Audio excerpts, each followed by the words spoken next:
은혜를 붙들어야 합니다 라는 제목으로 함께 은혜 나누기를 원합니다. 이 말씀이 선포될 때 성령님의 감동감화 역사하심이 우리 모두에게 함께하기를 축복합니다. 여러분 혹시 이런 경험 있으십니까? 외부에서 오는 위협보다 내부에서 나는 갈등 때문에 더 큰 상처를 받았던 경험 있으신지요? 직장에서는 경쟁자가 아니라 함께 일하는 동료가 쌓인 그 오해가 나를 더 힘들게 합니다. 가정에서는요, 외부의 문제가 아니라 가까운 가족끼리 그 말다툼 한 번이 더 큰 아픔을 남기지요. 교회에서도 마찬가지입니다. 세상의 핍박은 당당히 견뎌냈는데 정작 함께 예배드리던 그 지체와의 갈등이 우리의 마음을 무너지게 만듭니다.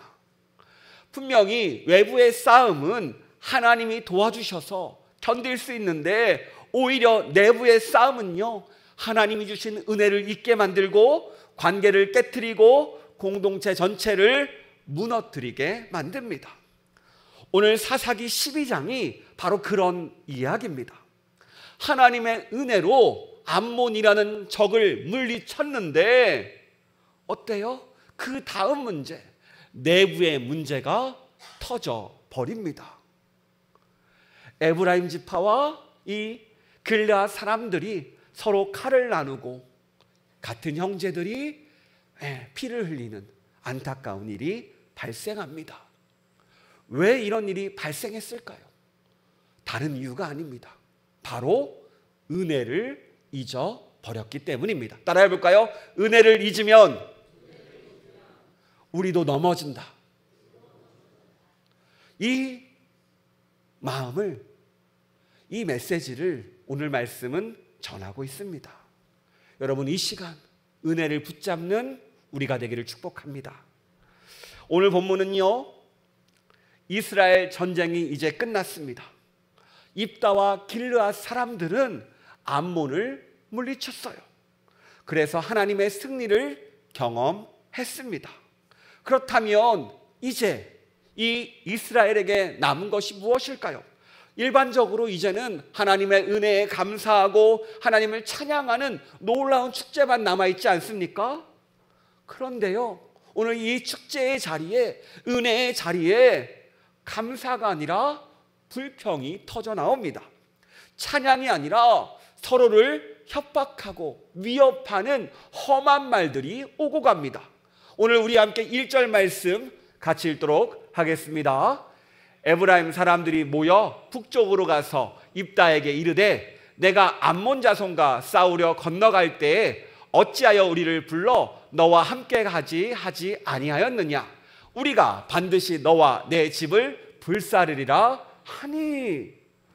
아니, 얼마나 충격적인 말입니까? 말투가 너무 세지요. 에브라임 사람들이 찾아와가지고 이야기합니다. 왜 우리 안 불렀어? 너희를 불탈라버릴 거야 라고 아주 강력하게 이야기합니다. 사실 이 에브라임 지파는요, 당시에 가장 큰 지파도 아니었습니다. 민수기에 따르면요, 유다 지파가 가장 컸고 그 다음에 단 지파가 컸어요. 그러니까 이 에브라임 지파는 겨우 중간 사이즈의 지파였습니다. 다만 이들의 위치가 실로를, 그들이 가나안 땅의 중심을 차지하고 있었기 때문에 우리가 중심이다라는 그 자부심으로 똘똘 뭉친 사람들이었습니다. 왜냐하면 성막이 바로 실로에 세워져 있었기 때문이에요. 게다가 여호수아 역시 이 에브라임 지파였기 때문에 그들의 자존감은 이루 말할 수 없습니다. 나중에 남유다와 북이스라엘이 갈라졌을 때도 바로 북이스라엘을 에브라임이라고 부를 정도로 중심적인 역할을 했어요. 그래서 이들 마음속에는 항상 이런 마음이 있었습니다. 우리가 중심이다. 우리 에브라임 지파가 최고다. 우리가 인정받아야 된다라는 생각이 그들 속에 가득했습니다. 그런데 이 마음이 결국 오늘 상황 가운데 교만을 일으킨 거예요. 여러분, 우리의 교만이 언제 드러날까요? 바로 내가 인정받지 못했다고 할 때 이 교만이 드러납니다. 또 내가 중심이 아니라고 할 때 이 교만이 드러나요. 또 내가 대접받지 못했다고 생각할 때 이 불평이 드러난다라는 겁니다. 오늘 이 에브라임의 불평은 단순한 서운함이 아니었어요. 왜 우리를 안 불렀느냐라는 이 말 속에서는 왜 너희들 마음대로 전쟁했고 누구 너희들 마음대로 왜 승리하냐, 우리가 가지 않겠다라고 하면은 싸움도 멈추고 우리에게 찾아와서 달달 볶아서 우리와 함께 하자고 이야기하지 않겠냐라고 할 정도로 우리가 중심이라는 그 인정받고 싶은 그 욕구가 이 에브라임에는 가득했다라는 거예요. 여러분, 우리 가정에서도요 이런 일들이 발생합니다. 어떤 집에서요 막내 아이 생일을 맞이해서 가족들이 함께 생일 축하 파티를 벌였어요. 케이크도 자르고 노래도 부르고 선물도 주면서 서로 행복하게 생일 파티를 벌입니다. 그런데 그때 옆에서 지켜보던 첫째가 이야기합니다. 아니 엄마, 왜 내 생일 때보다 동생 때 생일이 더 화려해? 내 생일을 왜 제대로 안 챙겨줬어? 라고 이야기하는 거예요. 사실 부모는요 어떻게 했습니까? 비용을 똑같이 맞췄어요. 어떻게든 똑같이 해주려고 비용도 맞췄는데 다만 그때 케이크 다 떨어져가지고 지금 똑같은 케이크 없으니까 다른 케이크를 샀는데 그 케이크 첫째가 더 마음에 든 거예요. 첫째는 그게 마음에 안 들어요. 나보다 더 좋은 거 샀다. 그래서 막 땡깡을 부립니다. 울어요. 그럼 그 생일 파티가 어떻게 될까요? 갑자기 분위기가 싸해지고 막내도 뭐 하는 것인지 얼마나 속상하겠습니까? 기쁨과 감사의 자리가 불평과 다툼의 자리로 변해버립니다. 부모 입장에서는 얼마나 난감할까요? 첫째도 둘째도 막내도 같은 마음으로 같은 기준을 가지고 최선을 다해서 똑같이 하려고 노력했는데요, 사실 오늘 이 에브라임 지파의 모습이 이런 모습입니다. 전적인 하나님의 은혜로, 하나님의 도움으로 하나님께서 이 전쟁을 승리하게 만드셨는데 정작 이들에게는 하나님이 보이지 않습니다. 왜 나만 챙기지 않았냐고, 왜 나를 빼놓았냐고 불평 불만만 늘어놓는다라는 거예요. 여러분, 우리의 삶은 어떻습니까? 분명히 우리의 삶에도 이런 비슷한 상황을 맞이해요. 특별히 우리 옆 사람과 비교할 때 그럴 때가 많아요. 옆 사람이 힘들 때는 잘 안 보입니다. 그런데 좋은 소식으로 응답받았을 때 그 사람이 얼마나 부러운지 모릅니다. 특히 나의 기도 가운데 응답되지 않을 때 왜 저 사람만 사랑하시지라고 생각할 때가 많아요. 아니라는 거예요. 하나님은 우리에게 동일하게 은혜를 주십니다. 이것을 믿으십니까? 다만 그때가 있는 거예요. 이 아이가 생일 파티가 1년 내내 365일 있는 게 아니잖아요. 1년에 몇 번 있습니까? 한 번 있죠. 하나님의 때는 반드시 옵니다. 그 한 번을 기다리면서 가는 거예요. 마찬가지예요. 오늘 이 에브라임과 이 길르앗 사람들의 갈등은 이러한 갈등에서, 이 작은 차이에서 발생하는 겁니다. 이런 상황들, 그 에브라임 사람들의 땡깡을 보면서 입다가 이렇게 이야기해요. 우리 2절과 3절 말씀 같이 읽도록 하겠습니다.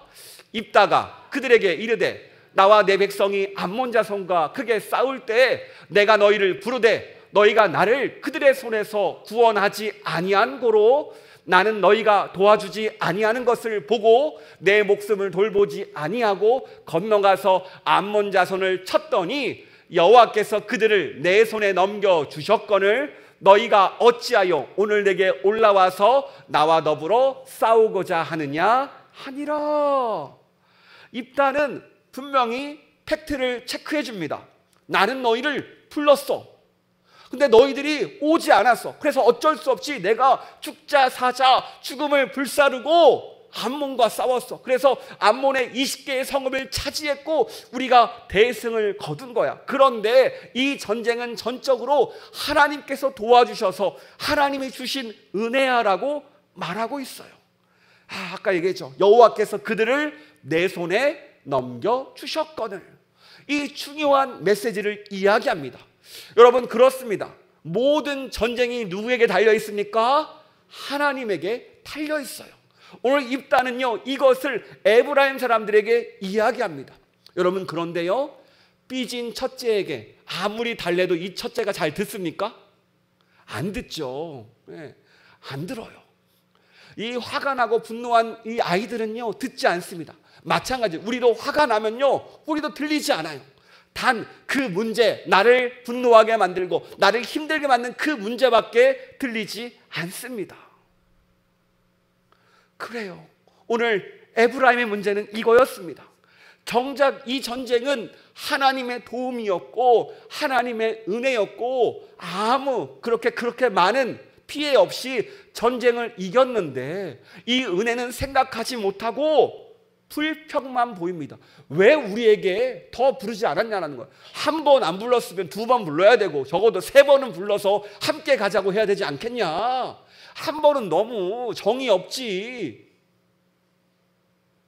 안 그렇습니까? 제가 옛날에 이런 적이 있어요. 수련회 가자고, 같이 가자고 하는데 한 번 얘기했어요. 싫다고 해서 얘기 안 했더니 나중에 얘기하더라고요. 3번은 물어봐야지 않겠습니까? 매주 마음이 변하는데 어떻게 그렇게 있을 수 있습니까? 라고 얘기하시더라고요. 그래요. 우리는요, 은혜가 보이지 않으면 불평, 불만, 그 작은 흠집밖에 보이지 않습니다. 은혜를 잃어버리면 내 자존심밖에 보이지 않고 하나님도 보이지 않는 것이 우리의 모습이에요. 여러분, 그렇다면 오늘 우리의 모습은 어떻습니까? 오늘 나에게 찾아온 문제는 무엇이고 나의 상황은 무엇입니까? 우리가 모든 상황을 얘기하지 않아서 알 수 없지만 이것만 기억해 보자는 거예요. 불평, 불만이 앞섭니까? 아니면 하나님의 은혜가 보입니까? 우리의 시선만 먼저 체크해 보자니까요. 만약 우리도요, 종종 교회 안에서, 가정 안에서, 직장에서 이 에브라임처럼 말할 때가 있습니다. 왜 나만 안 불렀어? 왜 나를 왜 안 세워주지? 왜 나만 빼놓았지라고 속상해할 때가 있어요. 하지만 오늘 우리는요, 이 말씀을 기억해야 됩니다. 하나님은요, 이미 우리에게 승리를 주셨습니다. 이것을 믿으십니까? 예수님의 이름으로 승리 주셨어요. 또 우리에게 예수님의 이름으로 은혜까지 주셨습니다. 다만 우리가 이 은혜를 잊어버려요. 제가 예전에 오랫동안 젊은 치매로 인해서 요양원에 오랫동안 계셨던 분이 계셔요. 그러면 이분이 교역자들이 새로 오면은 항상 가서 인사를 하거든요. 왜냐면 오랫동안 있다 보니까 또 젊으세요. 그때가 50대였던 것 같아요. 젊은 남성분이셨는데 치매가 30대에 오셔서 심해지셔서 요양원에서 생활하세요. 아내분도 정말 힘들어하세요. 그래서 어쩔 수 없이 요양원에 보냈는데 항상 신방 가면요, 싱글생글합니다. 잘 기억하지 못하는데 교회에서 왔다 가면 일단 좋아하세요. 그분의 기억엔 교회가 좋았나면 어떻게 지내십니까? 잘 지내면은 항상 저 은혜로 지내고 있습니다라고 얘기해요. 웃으면서 얘기해요. 그러면서 밥은 잘 먹고 드시냐? 어디 아픈 데는 없으시냐? 불편한 데는 없으시냐? 운동 열심히 하고 계시냐? 이런 여러 얘기, 안부를 주고받다 보면은 항상 이렇게 묻습니다. 목사님도 잘 지내시죠? 저도 그래요. 저도 은혜로 지내고 있습니다. 하면서 대화를 하는데 저는 그 대화 가운데 이런 마음이 느껴지더라고요. 그분도 자신에게 은혜로 살고 있다고 이야기하는데 치매로 아파하면서 요양원에 계신 그분도 은혜로 지낸다고 이야기하는데 내 삶은 그분보다 환경이 더 좋잖아요. 그렇다면 우리는 어떻습니까? 우리는 이 은혜를 언제 느끼는지 아십니까? 병원에 여러분 중환자실 신방 가보면 그렇게 그곳이 우울해요. 다들 아픈 곳이고요, 힘든 곳이에요. 그런데 그분들과 나의 건강 상태를 비교하면 어떻습니까? 나는요, 건강해요. 또 병원신만 가보면 이런 비교들이 나옵니다. 그러니까 우리가 은혜를 어디서 보느냐? 우리의 기준이 흔들리니까 은혜를 보지 못할 때가 많아요. 여러분, 우리는 항상 비교를 누구와 합니까? 우리보다 높은 사람들과, 우리보다 잘 사는 사람들과, 좋은 결과가 있는 사람들과 비교하기를 원해요. 밑에 있는 사람들, 어려운 분들, 아픈 분들과 비교하는 것은요, 나도 모르게 거부합니다. 그러다 보니까 자꾸 내가 가진 것들을 잊어버려요. 여러분, 오늘 이 저녁에 나올 수 있는 것도 하나님의 은혜입니다. 그리고 다른 데 가지 않고 주님 앞에 올 수 있는 것도 하나님의 은혜입니다. 그리고 이 시간 기도할 수 있는 것도 하나님의 은혜예요. 이 기준이 우리의 은혜의 기준입니다. 하지만 이 은혜를 놓아버리고 오늘 갈 데가 없어서 교회를 왔네. 왜 나는 지금 친구들과 놀아야 되는데 왜 교회 와야지라고 이렇게 생각하는 순간 은혜는 사라지고 불평과 불만이 남아요. 제가 옛날에 그랬습니다. 예전에 크리스마스 날이었어요. 교회에서 열심히 성탄절을 준비하고 있는데 그때는 제 주변에 아무도 없을 때예요. 혼자 있을 때입니다. 오늘 끝나고 뭐 하지? 교회에서 기도나 해야겠다. 우울한 표정이죠. 그렇지 않다라는 거예요. 사실은 그 모든 것이 은혜라는 겁니다. 그 결과 좋은 저희 철을 만나지 않았습니까? 그때의 시기를 지나서 우리는요 지금밖에 보지 못할 때가 많아요. 내일은 어떻게 될지 모릅니다. 우리는 항상 오늘만 바라보는 것이 아니라 오늘 주신 나에게 주신 그 은혜와 나에게 주신 그 감사를 바라보는 우리가 되길 축복합니다. 여러분 하루를 돌아보면요 감사의 거리가 얼마나 많은지 모릅니다. 여러분 오늘 하루 지금 이 시간 하루를 허락하신 것도 감사, 이 자리에 나오게 하심도 감사, 찬양하고 예배하고 기도하게 하는 것도 감사, 또 집으로 잘 돌아가게 하시는 것도 감사, 모든 게 감사라는 거예요. 이 감사의 이유를 발견하기를 축복합니다. 우리가 하나님께서 주신 그 은혜를 발견하면 감사가 나오지만 그 은혜를 놓쳐버리는 순간 오늘 에브라임과 같이 불평과 불만밖에 나오지 않습니다. 여러분 오늘 우리는 무엇을 바라봅니까? 아니 우리 입술에서 어떤 말들이 나옵니까? 이건 왜 그래? 이게 불평입니까? 불만입니까? 아니면 그래도 감사합니다. 하나님의 은혜입니다. 감사와 은혜입니까? 여러분 이 시간 온전히 나의 마음을 점검해 보기를 원합니다. 하나님께서 주신 감사와 은혜를 붙잡으시고 혹시 서운한 것이 있고 아쉬움이 있다라면 다 털어버리시고 오직 예수님만 붙잡는 이 저녁 되기를 축복합니다. 그럴 때 다시 우리의 입술에서 에브라임의 불평불만이 아니라 하나님을 향한 찬양과 감사가 흘러나올 줄 믿습니다. 왜냐하면 은혜를 잃어버리는 순간 오늘 본문을 보면요 단순히 말싸움으로 이 전쟁이 끝나지 않습니다. 결국 칼싸움으로 이어지고 형제끼리 피 흘리는 전쟁으로 번집니다. 우리 함께 4절 말씀 같이 읽도록 하겠습니다. 시작.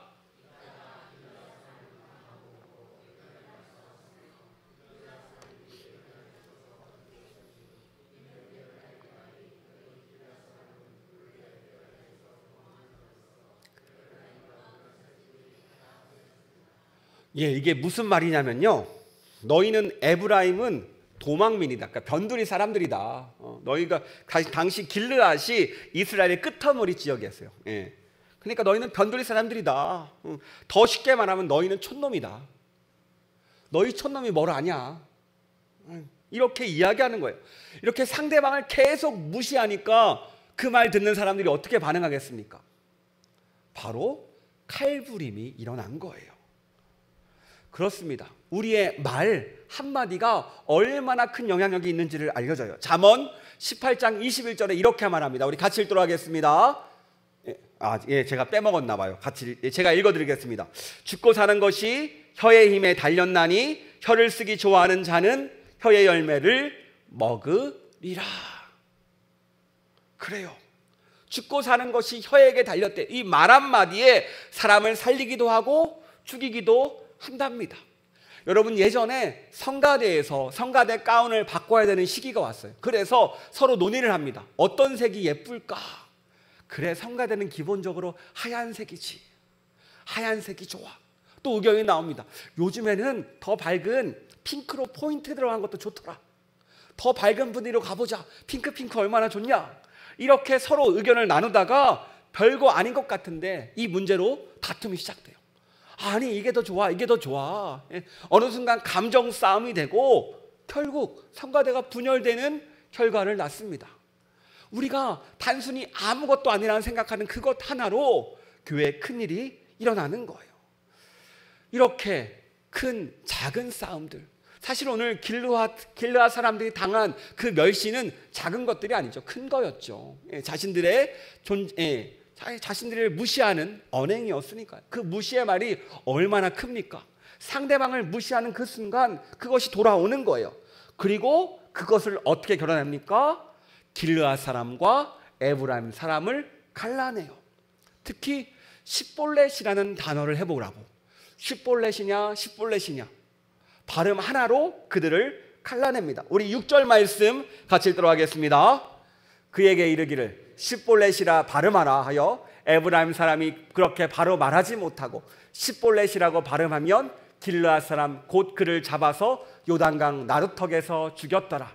그때 에브라임 사람의 죽은 자가 42,000명이었더라. 얼마나 끔찍합니까? 발음 하나 차이로 서로의 출신을 가리는 거예요. 너희가 이 말을 할 수 있느냐? 이 발음을 할 수 있느냐? 분명히 이들은 동일하게 이스라엘 민족들이었습니다. 하나님을 섬기는 공동체요. 그런데 이 발음 하나 차이로 서로를 죽고 죽입니다. 은혜도 잃어버리고 서로의 다름을 틀림으로 보고 서로를 갈라내요. 우리가 특히 정치 이야기할 때 이게 더 심하죠. 여러분 명절에는 정치 이야기 하지 않기를 축복합니다. 제가 양쪽의 이야기를 계속 듣고 있어요. 항상 듣습니다. 저희 중앙에서 항상 잘 중심을 지키기 위해서 노력하고 있습니다. 양쪽에 있다 보니까 지혜롭게 해야 돼요. 아무 말 하지 않습니다. 사실 따져보면 서로 잘한 것도 있고 서로 잘못한 것들이 분명히 있어요. 그럼에도 불구하고 우리는 이 가운데 중심을 잘 지켜야 될 것입니다.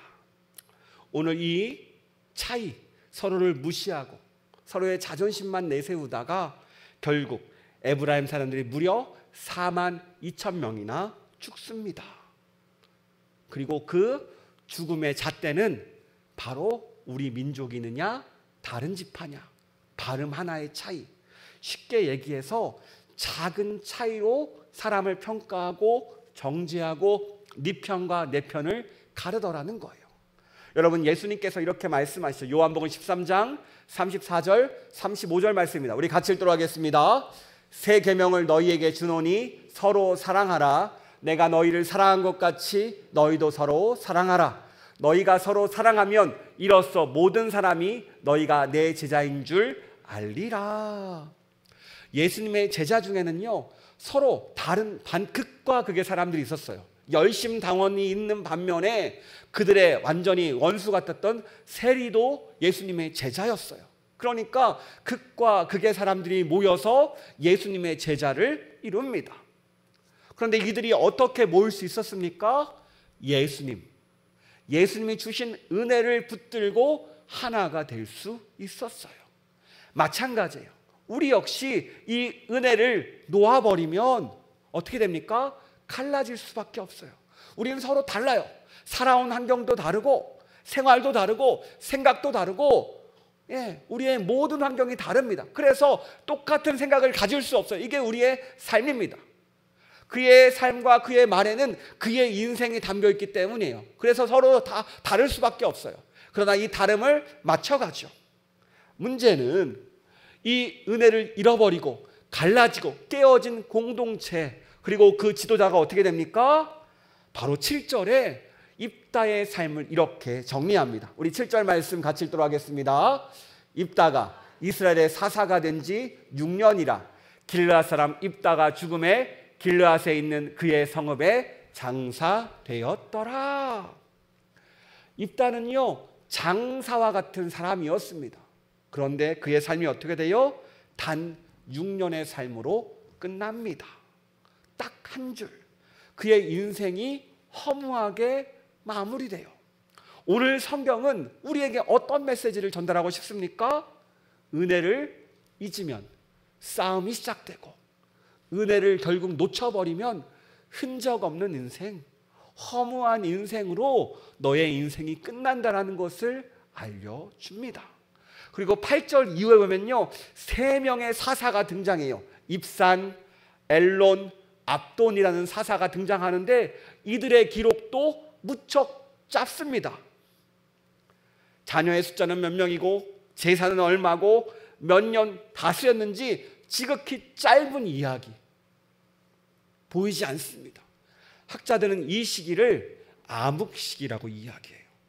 하나님의 은혜가 임하지 않았던 시기라고요. 은혜를 잃어버렸더니 은혜를 되찾지 못합니다. 갈등과 분열 끝에 결국 허무함만 남았습니다. 여러분, 우리의 인생 끝에 뭐라고 기록되었으면 좋겠습니까? 어떤 이는 말해요. 상처가 많은 이들은 나는 아무것도 남지 않았으면 좋겠습니다. 나를 기억하지 않았으면 좋겠습니다라고 이야기하는 분들이 있어요. 또 어떤 분은 이야기합니다. 나는 세상적으로 성공한 사람입니다. 돈이 많이 벌었습니다. 자녀를 많이 벌어서 자녀를 낳았습니다. 사회적으로 성공했습니다. 이런 기록을 남기기를 원해요. 그런데 여러분, 더 근본적인 질문을 한번 해봅시다. 우리가 죽고서 하나님 앞에 섰어요. 누구나 하나님 앞에 서죠. 하나님 물어봅니다. 너 뭐 하다 왔니? 그때 뭐라고 대답하시겠습니까? 너 뭐 하다 왔니? 너 뭐 하다 왔니? 예. 이 질문에 답하기 위해서 킹 오브 킹스라는 영화가 만들어졌죠. 그 감독님께서 생각하다 보니까 하나님 앞에 섰을 때 내가 뭐 하다 왔을까 생각했는데 아무것도 안 하면 안 되겠다라고 생각해서 만든 게 킹 오브 킹스라는 영화예요. 예. 여러분, 하나님 앞에 섰을 때 뭐라고 대답하시겠습니까?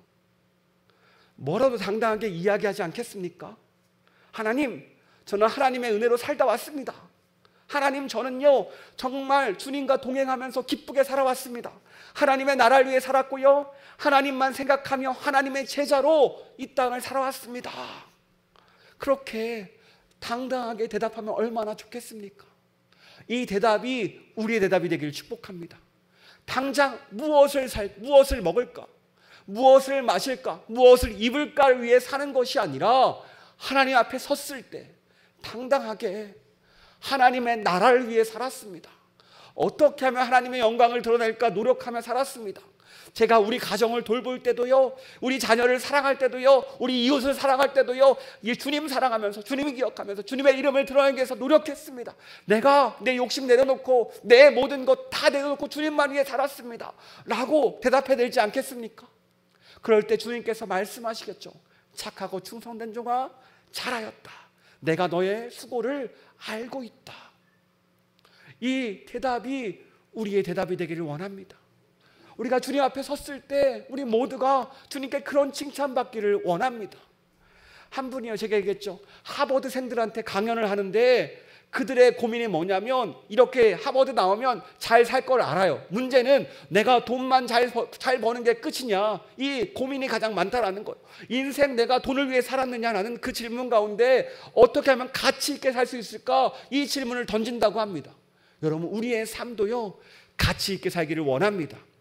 예수님의 이름으로 가치가 내 삶 가운데 함께하기를 축복합니다. 그렇다면 오늘 이 가치를 이루기 위해서 어떻게 해야 될까요? 오늘 말씀은 끊임없이 이야기합니다. 무엇을 붙잡으라고요? 은혜. 예수님의 은혜를, 우리가 받은 그 은혜를 끝까지 붙잡으라고 이야기합니다. 여러분, 예수님께서요 우리를 위해서 십자가에 죽으셨습니다. 왜요? 우리를 살리기 위해서요. 그리고 예수님을 믿는 누구에게나 구원이라는 은혜를 주셨어요. 그리고 예수님을 믿는 이들에게 생명책에 우리가 기록되어 있다고 계시록에 나오지요. 사람의 평가들, 그래요, 평가 중요합니다. 하지만 더 중요한 것은 주님의 평가인 줄 믿습니다. 주님 앞에 섰을 때 뭐라고 기억되고 싶습니까? 여러분, 오늘 이 자리에서 은혜를 붙잡는 순간 우리에게 하나님께서 예비하신 그 축복과 그 감사와 그 놀라운 은혜가 함께할 줄 믿습니다. 우리의 인생길은요 마치 광야 같다고 해요. 여러분, 광야길에서 이스라엘 백성들이 가장 중요하게 생각했던 게 뭐지요? 바로 하나님을 기억하는 것이었습니다.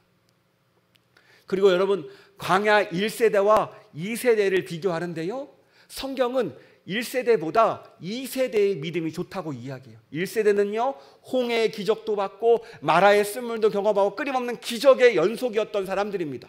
그런데 성경은 2세대가 더 믿음이 좋았대요. 2세대는 어떤 입니까? 일상의 기적밖에 없었습니다. 많은 기적이 없었어요. 다만 하나님의 말씀이 그들에게 있었습니다. 그러니까 말씀을 보고 따라가는 그들이 믿음이 좋다라는 거예요. 기적을 다 보는 거는요, 계기입니다. 하나님 좀 믿어라. 그리고 우리에게 진짜 주시는 게 뭐냐면 말씀이에요. 오늘도 이 말씀으로 우리를 인도해 가십니다. 오늘 입다의 이야기를 통해서 너희들이 은혜를 놓아버리면 어떤 인생으로 끝나는지 그 마지막을 알려주고 있어요. 여러분, 오늘 우리의 인생 어떻게 해야 됩니까? 끝까지 은혜를 붙잡는 우리가 되기를 축복합니다. 은혜 없이는 우리가 살 수 없어요. 은혜 없이는 우리가 넘어질 수밖에 없습니다. 그래요, 우리 마음 말하기 힘들 정도로 힘들어요. 안 풀려요. 답답해요. 여러분, 정말로 이 답답함을 말할 수 없는 분들 많습니다. 정말로 이루 말할 수 없는 분들이 많아요. 그럼에도 불구하고 여러분, 이 저녁 왜 나오셨습니까? 이 답답함을 하나님께 올려드리기를 원합니다. 이 시간 특히 기도할 때 소리내서 기도하세요. 여러분, 이 소리내서 기도하면요, 내 마음에 있던 것들, 내가 생각지도 못한 것들이 들릴 때가 많아요. 그때 내 마음을 점검하는 겁니다. 특별히 이 저녁 소리내서 기도하시고 하나님께서 나에게 주시는 마음이 무엇인지, 내가 붙잡아야 될 그 은혜가 무엇인지를 발견하는 이 시간 되기를 축복합니다. 그럴 때 하나님의 그 계획, 광야를 끝내고 가나안 땅에 정착하는 그 놀라운 은혜가 우리의 삶 가운데 함께할 줄 믿습니다. 이것을 경험하는 우리가 되기를 축복합니다.